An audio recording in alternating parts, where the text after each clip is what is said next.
দেশের দায়িত্ব পালন করতে গিয়ে আর ঘরে ফেরা হলো না। বাঁকুড়ার সিমলাপালের রাজু লোহার মণিপুরে কর্মরত এক সাহসী সিআরপিএফ জওয়ান অকালে চলে গেলেন না ফেরার দেশে।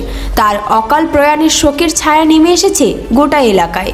রাজু লোহার 2017 সালে যোগ দিয়েছিলেন সেন্ট্রাল রিজার্ভ পুলিশ ফোর্সে।